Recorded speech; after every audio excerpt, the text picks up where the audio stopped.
ونصلي ونسلم على رسوله الكريم أما بعد فأعوذ بالله من الشيطان الرجيم بسم الله الرحمن الرحيم يا أيها الذين آمنوا اتقوا الله وابتغوا إليه الوسيلة وجاهدوا في سبيله لعلكم تفلحون صدق الله مولانا العظيم.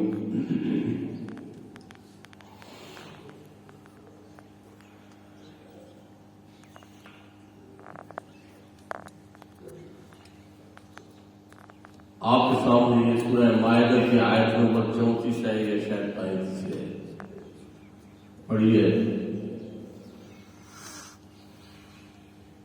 تو اس آیت مبارکہ میں جو حکم ہے وہ اس طرح ہے: یا ایھا الذین آمنوا اتقوا اللہ وابتغوا الیہ الوسیلۃ. یا ایھا الذین آمنوا، ایمان والو،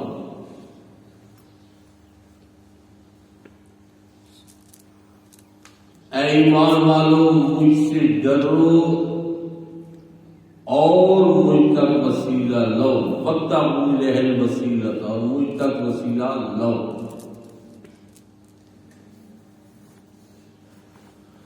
اب یہاں تک بات ہے ٹھیک. آگے یہاں پہ ایک ٹرننگ پوائنٹ آ رہا ہے. وہ کیا ہے؟ وَجَاهِدُوا فِي سَبِيلِهِ لَعَلَّكُمْ تُفْلِحُونَ، اور جہاد کرو تاکہ تم فلاح پا جاؤ.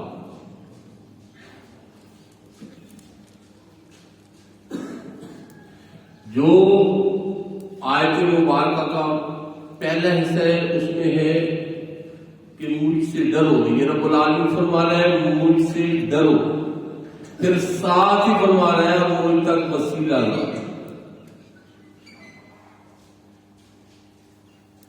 پہلا حکم ہے ڈرنے کا کہ مجھ سے ڈرو، اور پھر اگلا جو حکم ہے مجھ تک وسیلہ لو.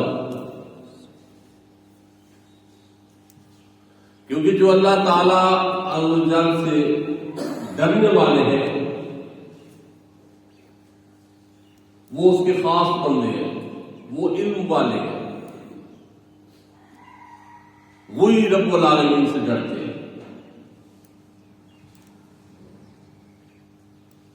اور جو اللہ تعالیٰ عز و جل سے ڈرتا ہے، اللہ تعالیٰ عز و جل نے فرما دیا ہے اس کے لیے 2 جنتوں کا اعلان ہے.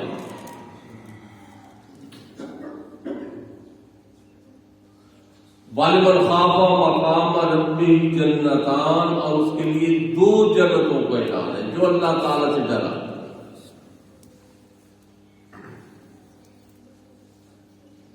اور پھر اس کے بعد ساتھ ہی ہے کہ مجھ تک وسیلہ لو.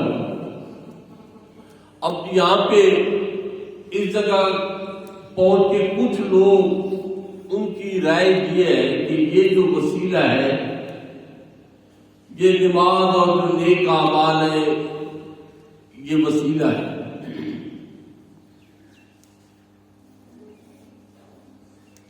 لیکن جماعت صوفیہ جو علماء حق ہیں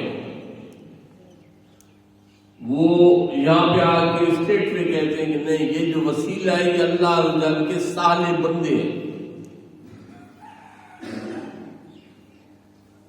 کہ جو رب العالمین کے دوست ہیں، جن کے لیے رب العالمین نے فرما دیا ہے لَهُمُ الْبُشْرَىٰ فِي الْحَيَاةِ الدُّنْيَا وَفِي الْآخِرَةِ، یہ وہ لوگ ہیں، ان کا وسیلہ ہے.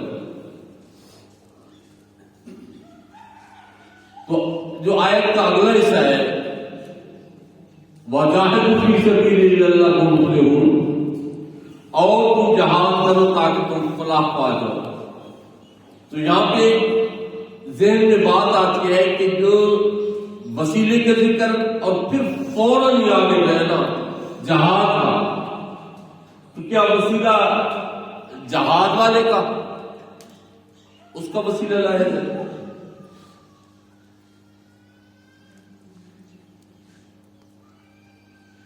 تو یہاں پہ کہنا جہاد کے 2 قسم. ایک ہے جہاد اصغر اور ایک ہے جہاد اکبر۔ میرے آقا پاک احمد مجتبی سیدنا محمد مصطفیٰ صلی اللہ علیہ وسلم نے فرمایا، یہ غزوہ خندق سے واپسی تھی۔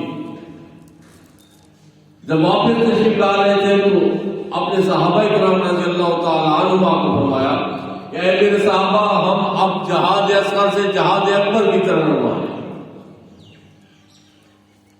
تو صحابہ کرام حیران ہوئے اور عرض کی، یا رسول اللہ صلی اللہ علیہ وسلم، یہ تو ہم کفار کے خلاف جہاد کر کے آ رہے ہیں، اگر وہ جہاد اصغر ہے تو جہاد اکبر کون سا ہے؟ تو اللہ تعالیٰ کے حبیب نے فرمایا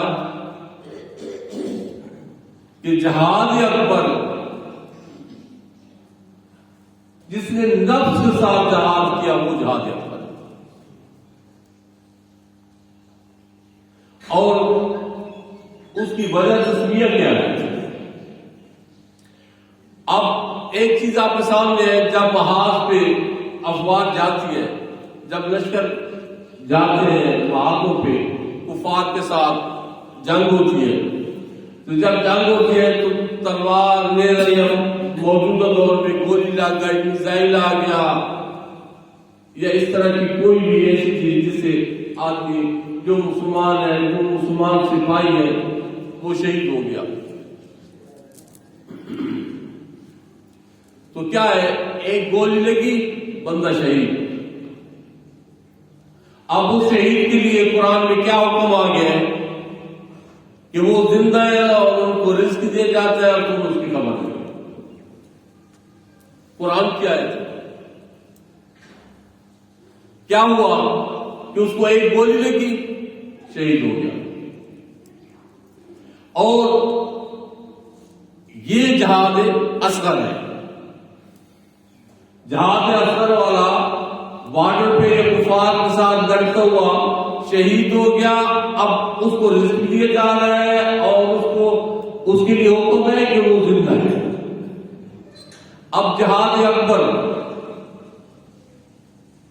یہ ڈیفینیشن ہو گئی جہاد اصغر اور جہاد اکبر کی۔ تو جہاد اکبر کیا ہے؟ جہاد اکبر وہ ہے جو نفس کے ساتھ جہاد کیا جاتا ہے، اس کو جہاد اکبر کہا گیا۔